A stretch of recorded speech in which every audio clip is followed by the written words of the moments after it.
Stiamo comodi, grazie. Scusate per gli inconvenienti che si verificano. Per quanto riguarda il programma odierno, diamo atto della presenza dell'avvocato. C'è un impedimento alla visuale generale, quindi l'avvocato Amico, l'avvocato Bordonaro, e c'è vicino all'avvocato Bordonaro, non vedo, sì, l'avvocato Amico e l'avvocato Calderone, poi l'avvocato Bordonaro, l'avvocato Antocci, e l'avvocatessa Danna e l'avvocato Marchese, l'avvocato Aldo Russo, le avvocatesse Dionisi, Valenti, Viscuso e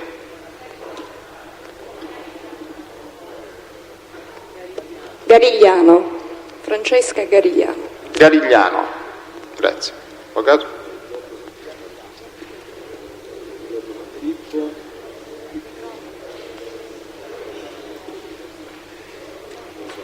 San Filippo in sostituzione dell'avvocato Pavone. Non si sente, veda?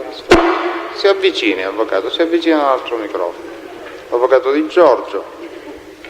Sì, Giorgio San Filippo in sostituzione dell'avvocato Pavone.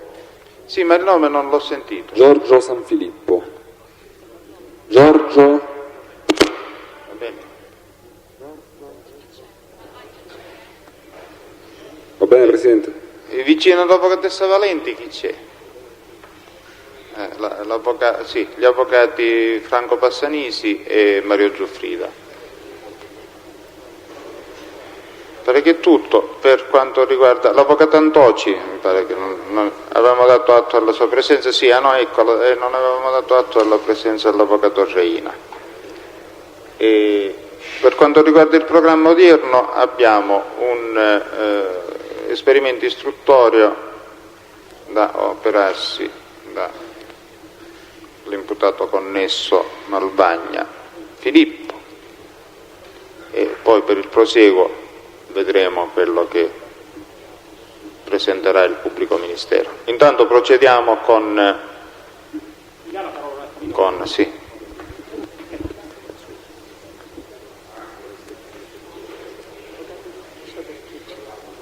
Sì, dobbiamo sostituire il difensore presente in aula, l'avvocatessa Viscuso, e anche di ufficio per chi dovesse essere sprovvisto, ma mi pare che non ce n'è. Non si capisce. Imputati, c'è sempre uno? Due? Chi? Sansone?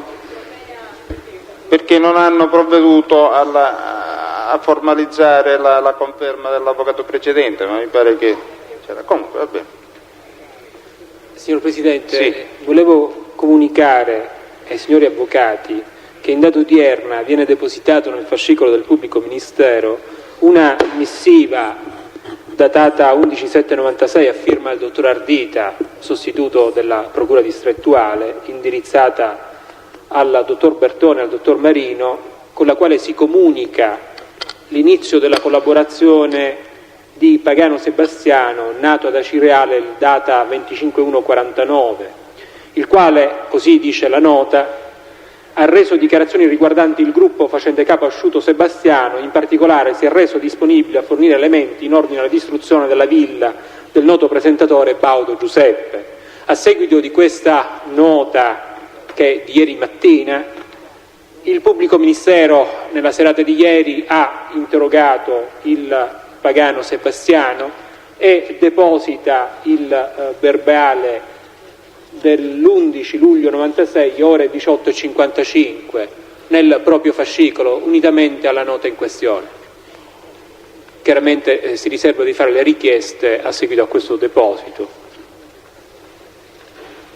con particolare riferimento appunto alla posizione degli imputati Pagano Antonino e Palazzolo Salvatore, comunque in relazione agli appartenenti al cosiddetto gruppo di Acireale. Il pubblico ministero, diceva, ha la necessità di sentire il collaborante in questione, tenuto conto degli elementi allo stato raccolti a carico in particolare del Palazzolo e del Pagano, ma comunque anche nei confronti di tutti gli appartenenti al gruppo dei Cireale, secondo quanto emerso dall'istruttoria dibattimentale, e quindi chiede l'esame del Pagano Sebastiano ai sensi dell'articolo 507. In ogni caso il pubblico ministero non avrebbe potuto indicarlo prima. Quindi è una richiesta di rimessione in termini, mi pare. Sì, infatti stavo precisando questo. In ogni caso il pubblico ministero non avrebbe potuto farlo prima, atteso che l'inizio della collaborazione è proprio recentissimo. Certamente sussistono esigenze investigative per quanto riguardano il collaborante in questione. Comunque per raccogliere l'opinione di controparte e per la decisione della Corte lo rimandiamo a un momento successivo. Vediamo se ne abbiamo il tempo all'udienza di oggi, oppure vedremo alle udienze successive. Io desideravo sapere intanto se è presente in aula l'imputato. Chiedo scusa Presidente se la interrompo, non ricordo esattamente l'ordinanza. Per quanto riguarda Attaguile, è stato escluso. È stato escluso. Sì. No, siccome si è presentato oggi, quindi possiamo mandarlo. Sì. Aiello Giuseppe c'è? Dottoressa è presente. Allora, si dovrebbe introdurre in aula il Malvagna Filippo. Sì, avvocato Di Giorgio. Chiedo scusa, mi pare che la Corte avesse chiesto di prendere visione del verbale di dichiarazione. Sì, ecco, bravo. Do atto che il pubblico ministero anche perché in qualche misura era quasi subordinata a questa. Ha trasmesso, ci ha fatto avere copia del verbale di dichiarazione di Malvagna presa al carcere di Tre Bibbia il giorno 12 maggio 1994 ore 10:15, alla presenza del pubblico ministero dottor Nicolò Marino, e unitamente a questo un elenco di 49 nominativi che è intitolato appunto elenco foto album Maurizio Avola. Non so se anche questo è in possesso dei difensori. Foto Maurizio Avola in che senso, visto che si trattava di Malvagna? Perché quell'album... Scusi, dal contesto non si rileva, qui è detto è così, elenco foto album Maurizio Avola, questo è. E ci sono elencati 49 nominativi. È una fotografia, è la fotocopia di una fotografia, di 2 fotografie. Allora, lei cosa voleva sapere, avvocato? No, volevo soltanto capire questo elenco, quindi contiene anche insomma il nominativo del mio assistito, insomma presumo, ecco. Sì, avvocato. Cioè praticamente questo medesimo album in originale è stato mostrato a più collaboratori di giustizia, è acquisito in originale nel verbale di interrogatorio di Avola Maurizio e in copia chiaramente nel verbale interrogatorio del Malvagna Filippo e di altri collaboratori di giustizia che hanno visionato l'album stesso. Allora, possiamo introdurre il Malvagna? Sì, Presidente, io crederei sapere soltanto come intende procedere la Corte. Prima dovremmo sentire Malvagna, intanto procederà la Corte e dovremmo chiedere a Malvagna informazioni su questo inciso che riguarda l'imputato. Dico, se la Corte ritenesse, Sì. se lo ritiene, Sì. Sarei d'accordo, e se lo fosse il pubblico ministero sarebbe credo ancora meglio, che il Malvagna procedesse direttamente intanto a questa ricognizione. Cioè lei rinunzierebbe ad approfondire prima il tema di questo riconoscimento fotografico? Sì. Il pubblico ministero? In effetti il pubblico ministero non ha alcun problema, comunque ritiene opportuno che magari prima si faccia qualche domanda al Malvagna per vedere se ricorda qualcosa di queste individuazioni fotografiche fatte. Mi rendo conto che è decorso il tempo rispetto al verbale di interrogatorio. Comunque non ha alcun problema se la Corte dovesse decidere secondo il criterio proposto dall'avvocato Di Giorgio. spiegare anche le ragioni. Deve aggiungere altro l'avvocato? Chiedeva la parola. No, Presidente, dicevo che mi pare... Questa, cioè, la sua proposta era quello di procedere direttamente, sì, per evitare... rinunciando a tutto quello che la legge prescrive come premessa per il riconoscimento. Io mi stavo ponendo un problema diverso. C'è la possibilità di fare questo esperimento ricognitivo con un numero cospicuo, diciamo così, di imputati? Perché mi si può obiettare, come si è fatto per il passato, che siccome Malvagna conosce la maggior parte degli imputati, il numero si riduce automaticamente. Quindi io mi rivolgo direttamente agli imputati per sapere se possiamo raccogliere una decina di persone che possano partecipare. Signor Presidente, chiedo scusa, proprio per alcuni, un assistito dell'avvocato, che io sostituisco l'avvocato ragazzo, mi chiedeva proprio, io infatti mi riproponevo di chiederlo, di voler essere messo insieme per questo esperimento, cioè offrirsi per poter fare questo esperimento di cui lei parla. Non ho capito, avvocato. Cioè proprio, visto che si doveva fare questo esperimento, un assistito dell'avvocato ragazzo mi chiedeva proprio di offrirsi spontaneamente per fare lo esperimento. Quindi la disponibilità di uno glielo posso già dare io. Quindi, siamo in due. Ci sono? Vabbè, allora procediamo. Chiaramente però la finalità di quest'atto non è quella a eventuali precostituzioni difensive per altri imputati. Cioè, prendevo atto a seguito delle dichiarazioni del cliente dell'avvocato ragazzo, che non so neanche chi sia. È una disponibilità spontanea. In questo caso voglio procedere. Voglio sapere poi i nomi comunque delle persone. Voglio procedere a norma di legge, cioè la garanzia la assicuriamo sotto questo aspetto. E allora vorrei che fosse introdotto Malvagna. Però, Presidente, il pubblico ministero desidera conoscere comunque i nomi di tutti coloro che parteciperanno poi alla ricognizione? Ma allora Presidente, la Corte... Questo sia ben chiaro. Diceva avvocato Di Giorgio. La Corte ritiene prima di dover sentire il Malvagna? Sì, perché guardi, 213 io lo leggo così per tutti quanti, ma quando occorre procedere alla ricognizione personale, il giudice invita chi deve seguirla a descrivere la persona indicando tutti i particolari che ricorda, gli chiede se in precedenza si è chiamato a eseguire il riconoscimento, se prima o dopo il fatto per cui si procede abbia visto, anche se riprodotti in fotografia del nostro caso, altrimenti la persona da riconoscere, se la stessa gli sia stata indicata o descritta, se vi siano altre circostanze che possono influire sull'attendibilità.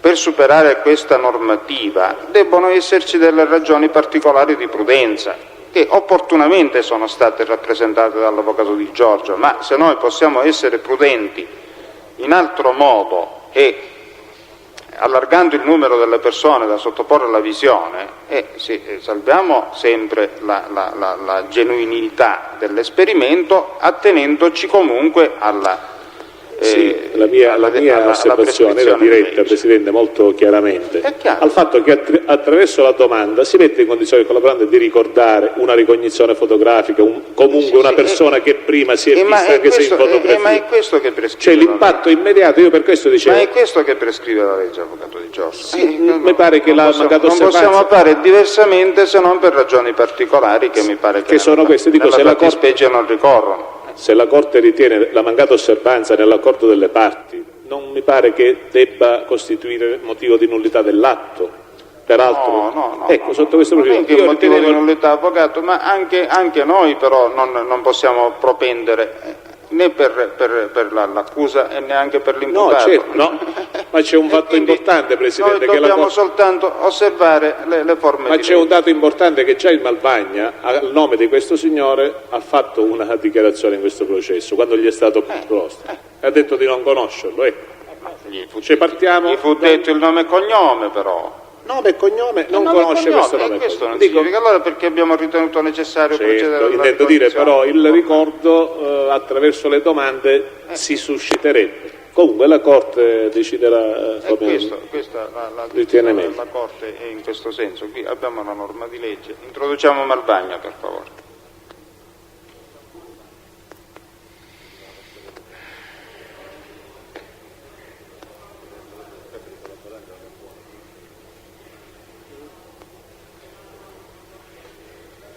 Da quale parte sta? Di qua o di là?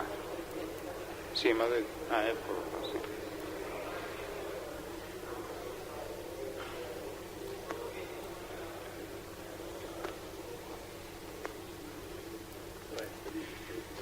Buongiorno, si accomodi. Buongiorno. Lei è assistito dall'avvocato Calderone, mi pare che è presente, e oggi si dovrebbe procedere a un esperimento di ricognizione personale nella persona di un imputato, a opera sua, cioè le si dovrebbe mostrare un imputato, le si dovrebbero mostrare degli imputati e vedere se ne riconosce uno. E a questo proposito, prima di tutto le devo chiedere se lei è disposto a questo esperimento, che fa parte praticamente della sua posizione di imputato connesso, anche questa qui. Quindi può fare questo esperimento? Sì. Sì. Ora, io mi devo richiamare a un verbale di interrogatorio che lei rese il 12 maggio del 1994 a Roma Re Bibbia di mattina davanti al dottore Marino. Lei se lo ricorda questo interrogatorio del 12 maggio 1994, 2 anni e rotti a Re Bibbia? Presidente, mi scusi, la posso interrompere un attimo? Sono l'avvocato Antoci. Sì. Nell'addizione del 213. Prego? Nell'addizione dell'articolo 213, non vorrei errare, ma il rammentare il ricordo dell'interrogatorio non mi pare che sia tra le forme indicate dalla norma. Bisogna indicare viceversa. Scusa, ma in nome di chi parla? Ma lei che mi fa opposizione a quello che sto facendo io, per favore. Non è un'opposizione, Presidente, non può essere un'opposizione. Nella sede potrà fare tutte le osservazioni che vuole, mi lasci procedere. La formalizzo allora semplicemente, la ringrazio, Presidente. No, non formalizza niente in questo momento. Volevo dirle, lei si ricorda, quindi lei di questo interrogatorio non ha memoria, diciamo. Qui, Ho fatto tanti interrogatori, non me ne ricordo. Per il tempo passato. Si ricorda se nel corso di interrogatori resi davanti al pubblico ministero le furono mostrate fotografie di persone? Sì, diversi interrogatori. In diversi interrogatori? Sì. Ricorda lei che in uno di questi interrogatori le furono mostrate un album con 49 fotografie? Ricordo che ho visto più volte delle foto, però il numero delle foto non me lo ricordo. Ed era sempre lo stesso album o erano album diversi? Album diversi. Album diversi, sempre con numerose fotografie oppure più o meno? Si ricorda? Quasi sempre con numerose fotografie. Quasi sempre con numerose fotografie. Addirittura una volta ne ho visto uno e ce n'erano più di 200. Più di 200. Nello specifico, lei ricorda di avere individuato in una di queste sedute, diciamo, di questi incontri col pubblico ministero in cui le furono mostrate fotografie, di aver individuato, di aver riconosciuto in una fotografia una persona che disse che lei l'aveva visto più volte presso il lavaggio di Santo Battaglia. Guardi, se mi fa vedere la foto non me le ricordo io tutte le dichiarazioni che ho fatto. Quindi questa circostanza specifica, che io le dico che è dell'interrogatorio del 12 maggio 94, vabbè, però lei non lo ricorda dato il tempo trascorso, questo fatto specifico di aver individuato in una fotografia una persona che lei aveva più volte visto presso il lavaggio di Santo Battaglia non si ricorda completamente oggi. No, l'interrogatorio non me lo ricordo perché ne ho fatti tanti. L'interrogatorio non se lo ricorda e questa sua affermazione non se la ricorda nemmeno. Può essere che l'ho detta. Sì, di detto l'ha detto sicuramente, a me interessa di sapere ora se lei ha memoria di questa persona. Di una persona vista più volte presso il lavaggio di Santo Battaglio. Ma presso il lavaggio di Santo Battaglio ho visto tantissime persone. Ha visto tantissime persone, una in particolare non se la ricorda.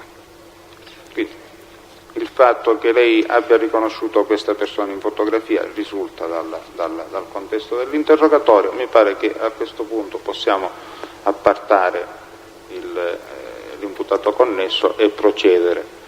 Se ci sono domande da parte delle parti sui preliminari possono farlo. Allora si vuole appartare.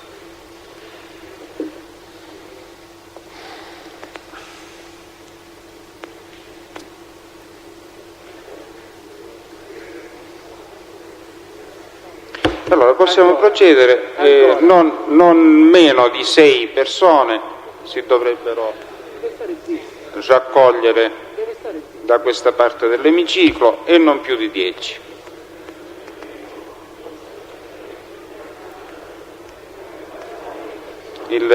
La scorta dovrebbe provvedere. La scorta deve provvedere a fare sì. E chi ci viene? Un televisore davanti? Se mettiamo qua davanti a lei non può essere, lo mettiamo qua. Io ho fatto che il venite già. Facciamo guardare a lui, la mettiamo qua.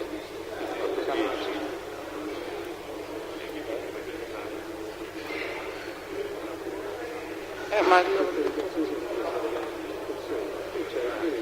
devo dire, se in mezzo al gruppo che conosce una persona, io l'ho visto frequentare, avevo visto più volte per questo la domanda. E deve essere specifico, chissà c'hai il gruppo che non li conosce.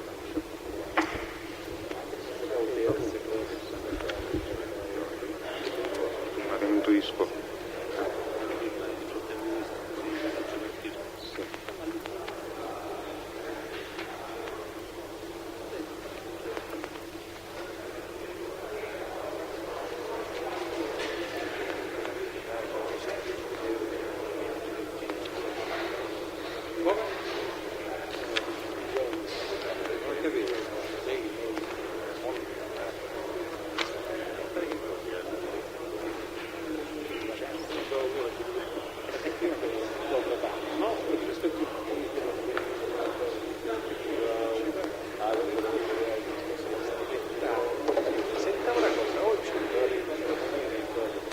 Che fa? Ci spostassi, può spostare per la sedia, mettela,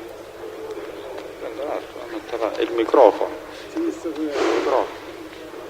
Ora vediamo, avvocato, è qui, se dipende io, il primo essere accusato sarà lei.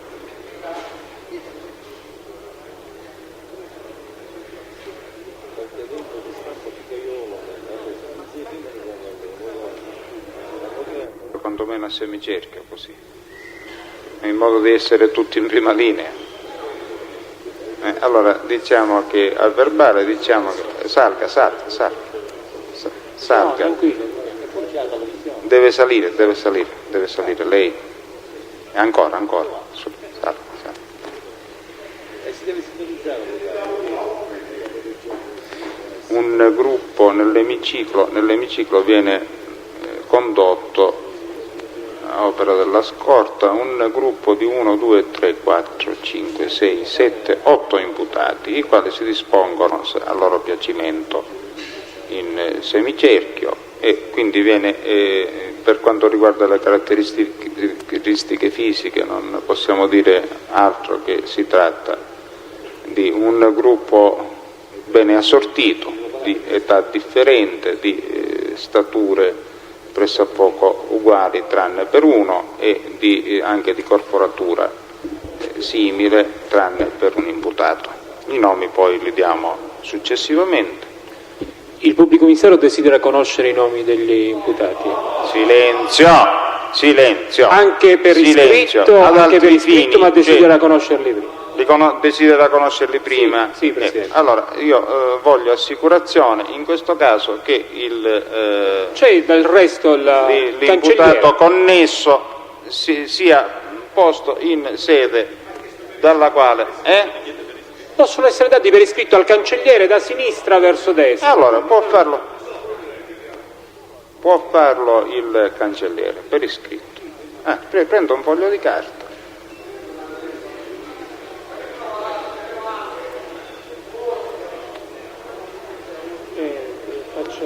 Si vada a scrivere da sinistra verso destra o da destra verso sinistra, vedi? Vada così. Si vada a scrivere così li abbiamo anche qua.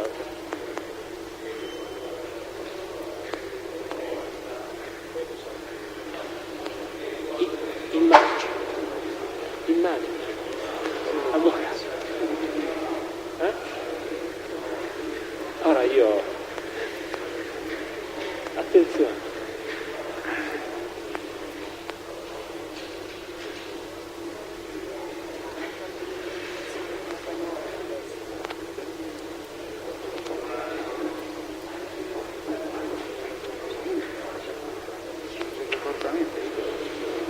No, l'ultima operazione.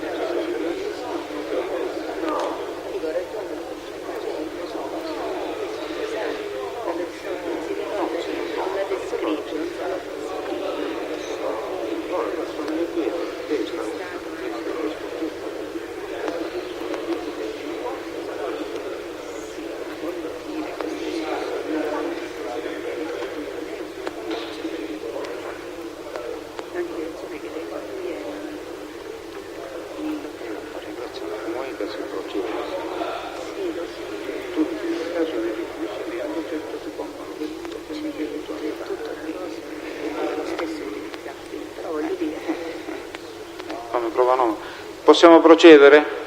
Allora, se volete, se si introduce il Malvagna si dovrebbe sedere là, quindi occorre la collaborazione anche della scorta, in modo da fare barriera da quel lato.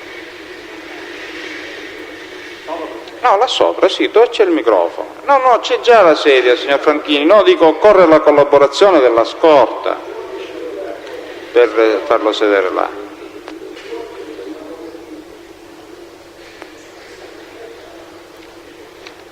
Non sono con le posizioni.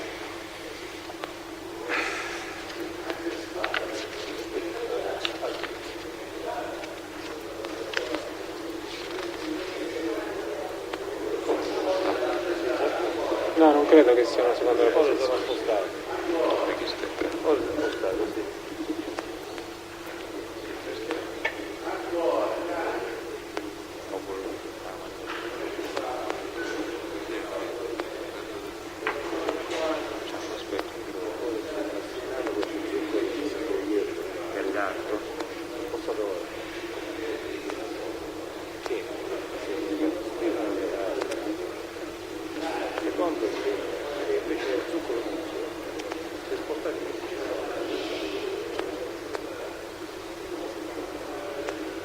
Si accomodi là, Malvagna.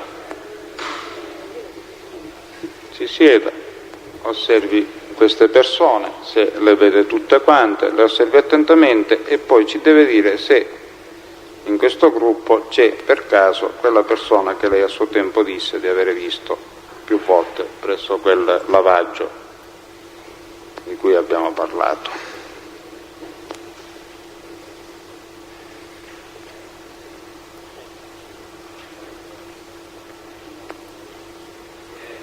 No.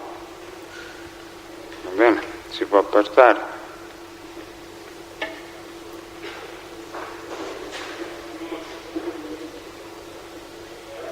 Questo è il quarto il nostro. Quindi dobbiamo dare ora. È appartato? È appartato. I nominativi che sono stati presi sono nell'ordine? Il secondo, il terzo, cioè giusto il terzo, quello voglio chiaro. Cioè cominciando da questa persona qui. Da sinistra i nominativi che sono stati dati sono i seguenti: Assinnata Salvatore, Aiello Giuseppe, Zuccaro Nunzio, Rapisarda Giovanni, Di Re Giuseppe, Zuccaro Giovanni, Raimondo Francesco e Tomaselli Antonio. Va bene, possiamo licenziarlo. Ma così niente, è come se non, come se non parlasse lei.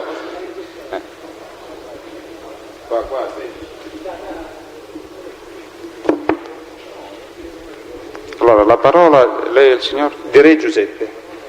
Di Re Giuseppe. Di Re. Presidente, signor Malvagna, la volta precedente, quando è stato interrogato, ha detto sopra di me che io ero il meccanico che gli preparavo la macchina a Antonino Pulvirenti la sera Cosworth, cose che io, e mi ha detto anche che mi conosceva, cose che io non gli ho mai preparate.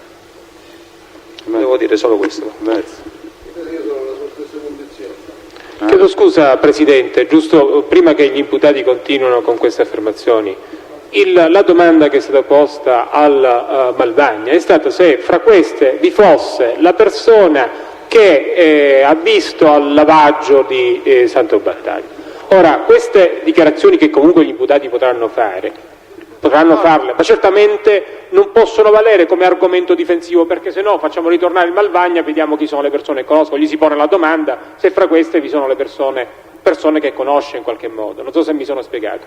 Ho l'impressione che i signori imputati vogliono trarre da quest'atto argomentazioni per dire che il Malvagna non li ha riconosciuti, ma la domanda che è stata posta al Malvagna è stata soltanto quella se conosceva la persona al lavaggio, altrimenti il pubblico ministero deve fare delle altre richieste. Guardi, questo il pubblico ministero si tranquillizzi sul punto, perché è una dichiarazione che l'imputato può fare in qualsiasi momento.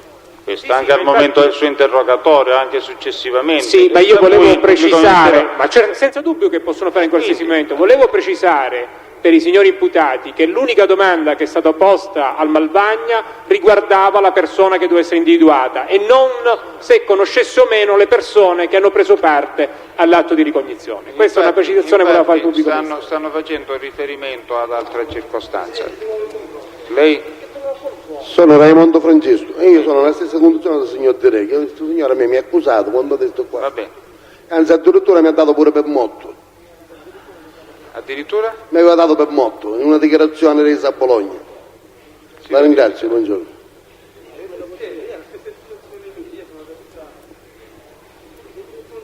Al microfono. Sono disposto a fare di lui un confronto, perché lui dice che mi conosce, invece io non lo conosco. Poi? C'è altro? Vi potete accomodare.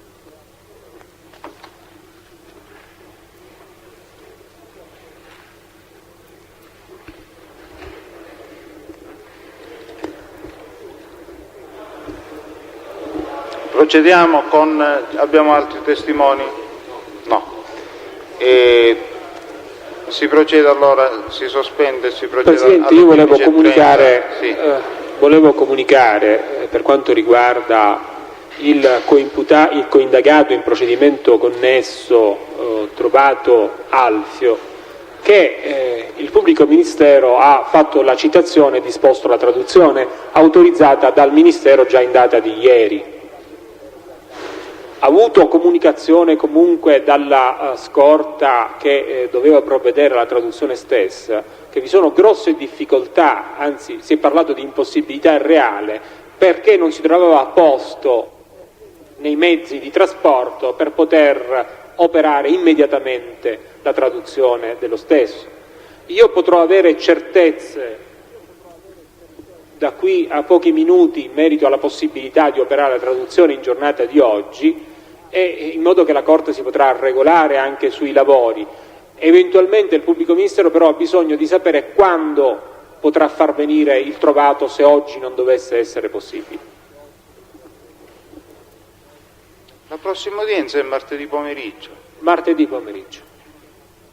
Va bene, Presidente. Allora che fa? Vuole il pubblico? Restiamo in aula? Io posso andare a telefonare per verificare. I difensori degli imputati a cui si riferisce la richiesta stamattina di stamane del pubblico ministero sono presenti in aula? Signor Presidente, se ci consente di controllare un po' meglio ed esaminare gli atti, magari interloquiamo nel pomeriggio. Ecco, ci potremmo occupare oppure aggiornare alla prossima udienza per abbreviare i tempi. Grazie.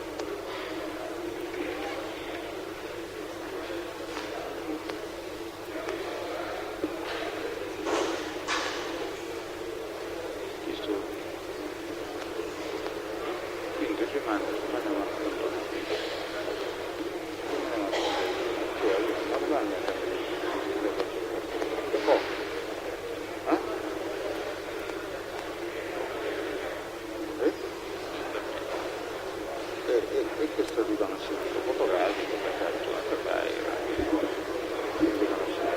buono. Tu c'hai scritto il foglio del Giuseppe?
Perché martedì mattina?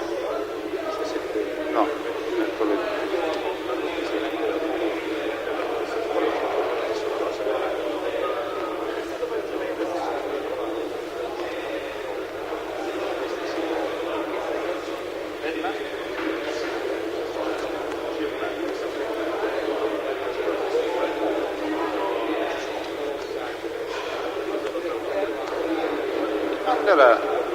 Mandi la collega e chiedo il rinvio.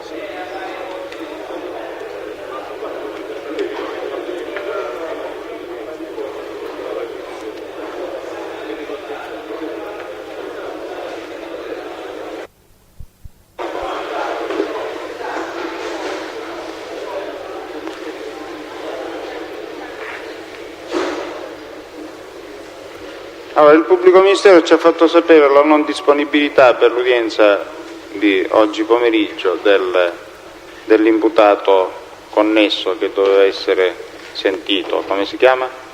Trovato Alfio. Trovato Alfio. Quindi se ne rinvia l'esame al, abbiamo detto, prossima udienza martedì pomeriggio? Ricordo bene? Vorrei conferma dal pubblico ministero. Sì. Martedì pomeriggio. Giorno 16, grazie. Poi devo dire che per il programma della settimana prossima il 16 e il 17 debbono essere martedì pomeriggio e tutta la giornata di mercoledì debbono essere dedicati ancora alla escussione dei testi del pubblico ministero.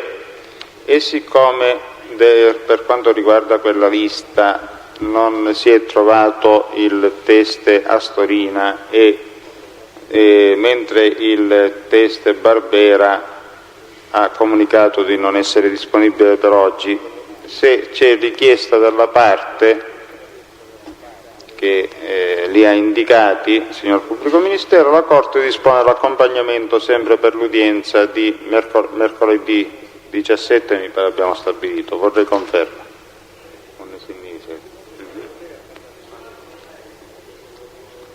Chiedo scusa Presidente, mi sono distratto. Dico, se c'è richiesta di accompagnamento per Astorina. Ma per Astorina non era già stata fatta l'accompagnamento, già c'era l'accompagnamento per Astorina, signor Presidente. Mentre invece Barbera... Per Barbera non c'era, quindi per Barbera lo si chiede. Solo vorrei conferma per mercoledì, abbiamo detto mercoledì mattina o pomeriggio?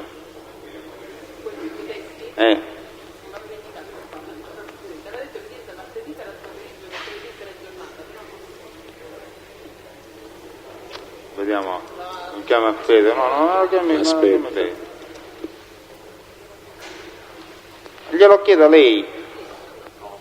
Barbera e Astorina, per quanto?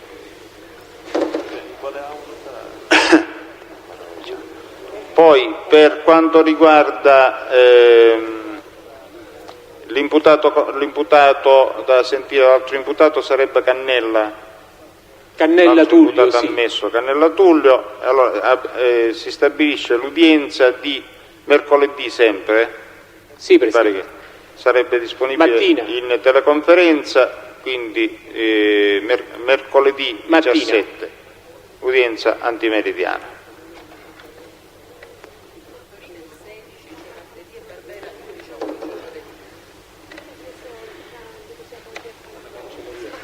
Aspetti un momento. Allora, Astorina è stabilito per il 16, mentre Barbera è per il giovedì 18 ore antimeridiane, mi pare, vero? Va bene. Rimarrebbe, sì. Quindi rimangono tutti gli altri verbalizzanti che avevano attinenza alla posizione degli imputati, la cui posizione è stralciata, sì. Noi li citiamo per mercoledì, Presidente? Per mercoledì, sì. Per mercoledì. Sì. E rimane anche la richiesta? Rimane la richiesta, poi sempre come programma il giovedì dovremmo sentire i testi indicati dai difensori. Quindi questo no, li facciamo venire di mattina, poi quando ci arriva si sentono. E questo è il programma per la settimana prossima. Resta da decidere se i difensori sono pronti a intervenire per la richiesta odierna di esame di un altro imputato che si chiama come?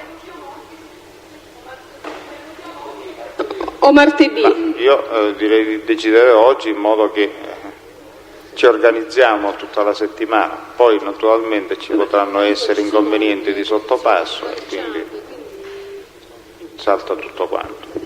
Villa Baudo. Ecco l'auto mi pare stracciato. Vabbè, sì, va bene, sì, signor Presidente, tanto io brevemente devo interloquire. Comunque è così.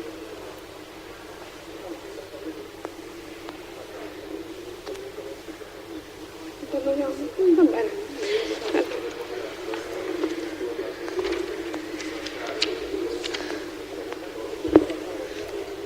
Signor Presidente, io intervengo nell'interesse di Palazzolo Salvatore. Chiedo innanzitutto che c'è una richiesta da parte di questo difensore di trascrizione integrale ai sensi dell'articolo 141 bis, in quanto il verbale depositato si tratta soltanto di quella che è un verbale sommario, e invece l'articolo 141 bis prevede che l'interrogatorio deve essere, se le parti ne fanno richiesta, occorre la trascrizione della riproduzione. Quindi innanzitutto chiedo che venga trascritto questo interrogatorio. Riguardo poi la richiesta avanzata dal pubblico ministero... Chiedo scusa, avvocato, se la interrompo, sì. Ma a chi lo sta chiedendo? La norma dice che la trascrizione della riproduzione è disposta se le parti ne fanno richiesta. Se la parte, scusa, ma chi lo sta chiedendo? Io faccio la richiesta e lo faccio all'ufficio. Sì, e infatti lo sto facendo, siccome siamo nella stessa aula, chiedo innanzitutto la trascrizione della riproduzione del verbale.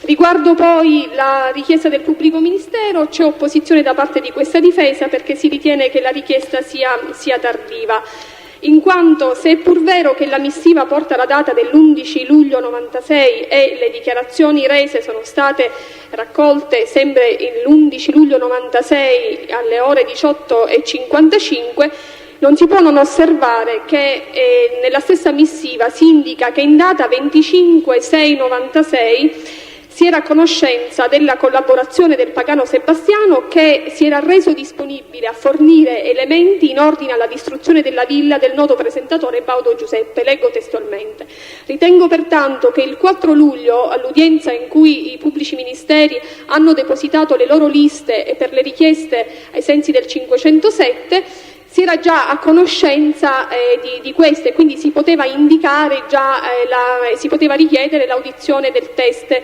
Pagano Sebastiano, considerando appunto che si tratta dell'unico ufficio della DIA e che il trovato Alfio, di cui si è chiesto ed è stato già ammesso dalla Corte, è uno di questi indagati del procedimento 3053/96, appunto il numero che si legge nel verbale oggi depositato.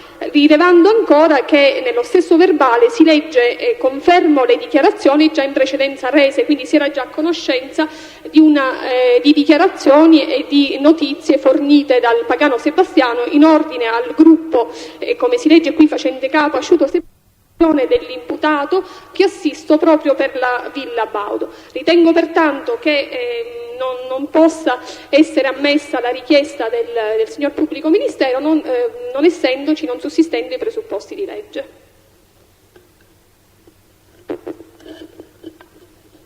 Pubblico ministero? Sì, avvocato. Signor Presidente, mi consente?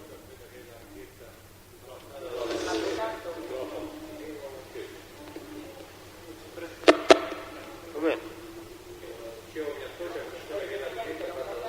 No, non va bene.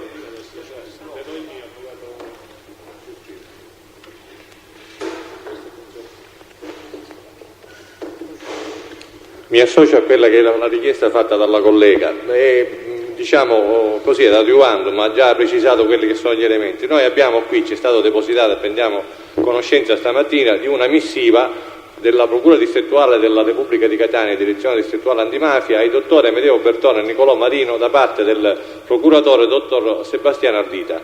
Cioè siamo nell'ambito dello stesso ufficio della Procura distrettuale di Catania, personale, l'ufficio unico, dove un sostituto informa altri due suoi colleghi dello stesso ufficio dicendo in data 25/6/96 ha cominciato a collaborare. Questa con quello che ha aggiunto la collega dicendo che questo soggetto è anche disponibile a dare informazioni in merito all'incendio, alla distruzione della villa di Baudo, e che questo stesso soggetto che ha iniziato a collaborare era disposto a dare anche dichiarazioni riguardanti il gruppo facente capo Asciuto Sebastiano. Mi sembra, diciamo, non dico strano, ma insomma un po' paradossale che un sostituto della direzione distrettuale si riceva o si sente, ascolti un imputato che poi diventa pentito e manifesta in data 25 giugno 96 e che poi questo sostituto informi altri due colleghi impegnati in un processo, sostituto dello stesso ufficio, in data 11 luglio 96, cioè a distanza di 15 giorni,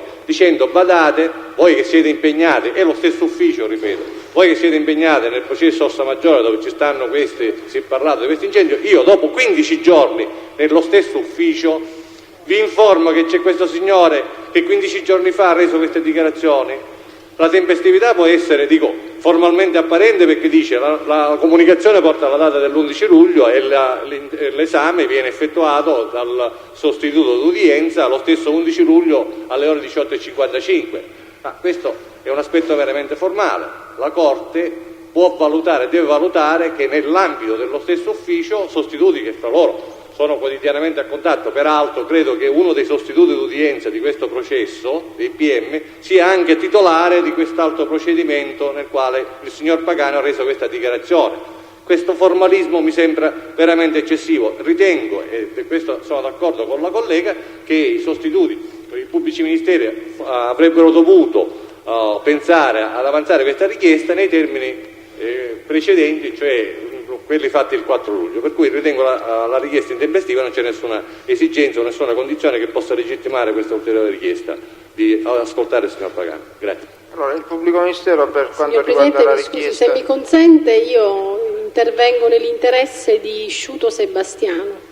Brevissimamente, perché condivido per intero dal punto di vista tecnico le ragioni che hanno già illustrato l'avvocato Dionisi e l'avvocato Giuffrida, con riferimento per un verso alla non applicabilità dell'articolo 493,3 e quindi con una richiesta di restituzione in termini, poiché è certo che l'ufficio della Procura che chiede l'esame dell'imputato di reato connesso o collegato era già a conoscenza prima della data odierna o della data di ieri dell'attività di collaborazione del Pagano, il quale, a parte il verbale che è stato depositato, aveva già reso nell'ambito del procedimento che vede titolare come attività investigativa proprio il pubblico ministero di udienza. Ritengo altresì che non possa trovare applicazione il disposto normativo dell'articolo 507, poiché non v'è assoluta necessità, l'atto non è assolutamente fondamentale ai fini di un convincimento alla luce di quelle che sono le risultanze, signor Presidente, dibattimentali. E poi volevo aggiungere a quanto ho detto già dall'avvocato Dionisi. È chiaro che per intanto è stato depositato un verbale in forma riassuntiva. L'articolo 100 è scritto che l'ufficio dà atto che, essendo il Pagano in stato di custodia cautelare in carcere, se fosse stato un verbale in forma riassuntiva sarebbe stato specificato nel verbale, non è un verbale in forma riassuntiva. No, lo sto precisando. Signor Presidente, nel momento in cui il pubblico ministero ha sottoposto ad interrogatorio il Pagano, si dà contezza nel verbale che l'interrogatorio viene registrato. Io deduco, anche se non espressamente è indicato che il verbale è in forma riassuntiva, lo deduco perché è chiaro che non vengono poste, non sono verbalizzate le domande, ma sono verbalizzate semplicemente le risposte. Quindi è chiaro che non è un verbale integrale. L'articolo 141 bis, introdotto dalla legge dell'agosto del 95, impone ai fini della utilizzabilità dell'interrogatorio che, se reso da persona che si trova in stato di custodia cautelare, lo stesso si svolga con mezzi di riproduzione fonografica o audiovisiva. Quindi la richiesta è che si proceda alla trascrizione, che si depositi la trascrizione di questo interrogatorio, perché l'atto che la Procura ha depositato possa essere utilizzato per l'esame, cioè abbia una sua possibilità di introduzione e utilizzazione dal punto di vista processuale. Rimane, signor Presidente, un'ultima osservazione. Purtroppo v'è già una ordinanza di questa Corte che ha dato i parametri interpretativi con riferimento all'articolo 430, e cioè con riguardo all'attività integrativa di indagine che il pubblico ministero può effettuare successivamente all'emissione del decreto che dispone il rinvio a giudizio. Ne prendiamo atto, ma non possiamo non sottolineare che nella specie si tratta di un verbale che è stato raccolto ieri nell'ambito del pubblico ministero che è impegnato in questo procedimento, con riferimento ad un procedimento che per intanto risulta collegato. Quindi anche da questo punto di vista, signor Presidente, noi la formalizziamo, nonostante conosciamo l'orientamento della Corte, cioè che non possa essere utilizzato perché supera lo sbarramento di cui all'articolo 430 del Codice di rito. In ogni caso subordiniamo l'utilizzabilità al deposito della trascrizione dell'interrogatorio. Su questo punto il pubblico ministero poi ci dovreste dare una copia di questo verbale e la copia della missiva.